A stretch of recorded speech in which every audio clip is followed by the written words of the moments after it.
Komisi Pemberantasan Korupsi KPK menjadwalkan ulang pemeriksaan terhadap Sekretaris Jenderal PDIP Hasto Kristianto di kasus dugaan suap proses pergantian antar waktu PAW. Harun Masiku yang menjeratnya sebagai tersangka. Juru bicara KPK Tessa Mardika meminta Hasto taat untuk hadir usai penjadwalan ulang.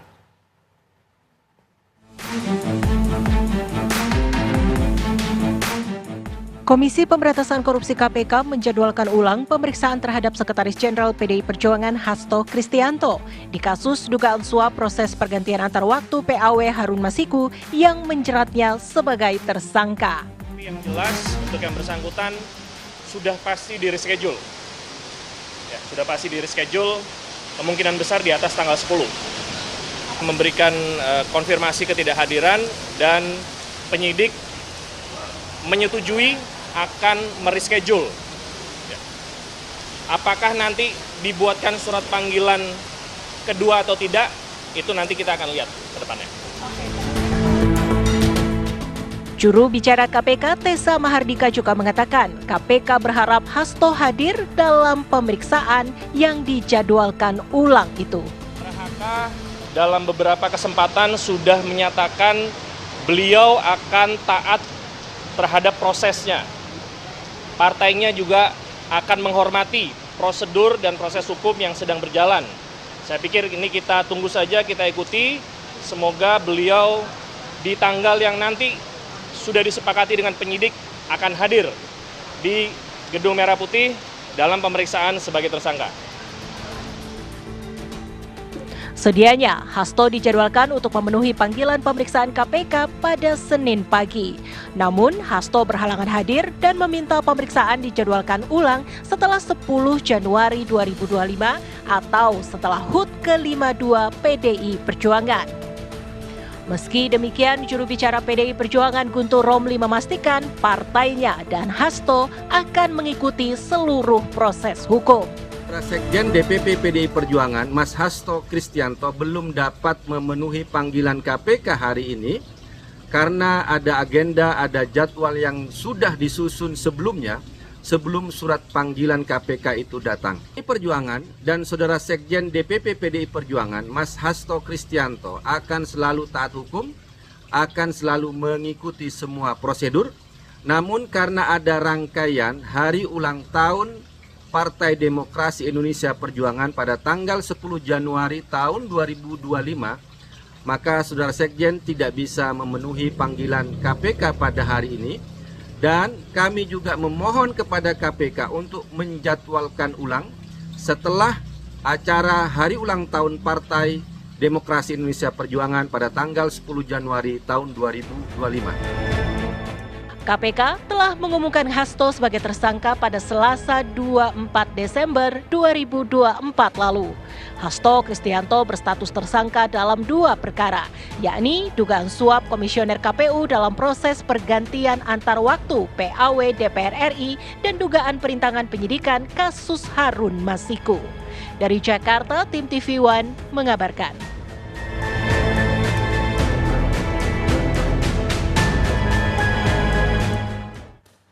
Tim penyidik Komisi Pemberantasan Korupsi menggeledah rumah kediaman Sekretaris Jenderal Partai PDI Perjuangan Hasto Kristianto di Bekasi, Jawa Barat. Guna mengetahui informasi terkini hasil penggeledahan di rumah Hasto, kita sudah bergabung dengan Rizka Salsabila di gedung KPK. Rizka, selamat pagi, silakan laporan Anda, Rizka. Ya, Riki dan juga pemirsa, dari hasil penggeledahan pada kemarin malam atau tepatnya 7 Januari 2025 di kediaman Sekjen Partai PDI Perjuangan Hasto Kristianto di Bekasi, Jawa Barat, dari keterangan tim kuasa hukum DPP PDIP Johannes Tobing ini menyampaikan ada beberapa barang bukti yang diambil oleh penyidik dari kediaman Hasto pada kemarin malam, yaitu salah satunya adalah 1 flash disk dan juga 1 buku catatan yang berisi tulisan Kusnadi yang merupakan staf Hasto, namun isinya ini berupa berita penyitaan barang. Kemudian dari Johannes Tobing juga turut menyampaikan bahwa memang pada saat penggeledahan tersebut Hasto tidak berada di kediamannya yang berada di Bekasi, Jawa Barat, namun Johannes memastikan bahwa Hasto ini berada di Jakarta dan melakukan tugasnya sebagai sekjen partai. Kemudian untuk pemanggilan kembali yang dijadwalkan ulang sendiri, Johannes Tobing juga turut menyampaikan bahwa surat pemanggilan kedua ini nantinya Hasto sudah dipastikan akan hadir tepatnya pada tanggal 13 Januari, yang mana hal ini juga telah dikonfirmasi oleh kuasa hukum. Adapun pada Senin lalu atau tepatnya pada 6 Januari, KPK ini telah memanggil Hasto sebagai tersangka dalam kasus suap pergantian antar waktu yang mana kepada mantan Komisioner KPU Wahyu Setiawan terkait kasus Harun Masiku, yang mana dalam kasus tersebut Hasto diduga menghalangi penyidikan dalam kasus tersebut. Adapun penggeledahan rumah Hasto ini sendiri bertepatan pada 1 hari setelah Hasto ini tidak hadir dalam pemanggilan KPK pada 6 Januari yang lalu. Adapun ketidakhadiran Hasto ini sendiri juga turut disampaikan oleh juru bicara PDI Perjuangan Guntur Romli, yang mana menyebutkan bahwa memang Hasto ini sudah ada agenda lain yang dijadwalkan sebelum pemanggilan pertama tepatnya pada 6 Januari yang lalu, yang mana kemudian diminta dijadwalkan ulang pada 13 Januari 2025 mendatang. Tidak hanya itu, juru bicara KPK Tessa Mahardika menyatakan bahwa KPK akan mengeluarkan surat penangkapan dan penahanan paksa pada Hasto jika dirinya mangkir selama 2 kali pemanggilan, yang mana tidak hanya itu, jubir KPK Tessa Mahardika juga turut menyampaikan alasan mengapa Sekjen PDI Perjuangan Hasto Kristianto ini belum ditahan usai penetapannya sebagai tersangka, yaitu salah satunya belum diketahuinya kerugian oleh negara terkait kasus yang menyangkut Sekjen PDIP tersebut, dan juga belum adanya ataupun belum dikeluarkan surat tugas resmi mengenai penangkapan dan juga penahanan dari Hasto.